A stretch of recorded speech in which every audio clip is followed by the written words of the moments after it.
Mga kahuwan, panoorin ang video na ito upang alamin ang pinaka-latest na balita tungkol sa lagay ng panahon at bagyo.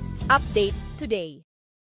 Update tayo dito sa binatnayan nating bagyong si Uwan. Ngayon, tropical depression category na lamang siya. At ito'y huling namataan sa laing 305 kilometers north ng Itbayat, Batanes. May taglay na lakas na hangin na 55 kilometers per hour at pagbugso na umaabot ng 70 kilometers per hour. Ito'y kumikilos northeastward sa bilis na 25 kilometers per hour. Mula po na ito'y naglandfall dito sa May Taiwan, ito'y patuloy na humihina na at inaasahan din natin lalabas ng ating Philippine Area of Responsibility ngayong araw.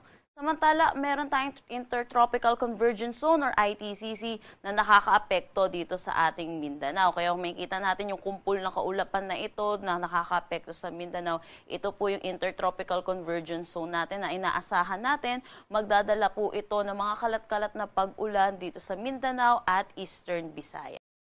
Para sa forecast track na itong sa ating si Bagyong Uwan, nakikita po natin na ito ay ganap na tropical depression at lalabas ng ating Philippine Area of Responsibility bilang isang ganap na low pressure area ngayong araw or ngayong hapon. Sa ngayon, wala na itong direktang epekto sa anumang parte ng ating bansa, kaya wala na rin tayo nakataas na anumang tropical cyclone wind signal.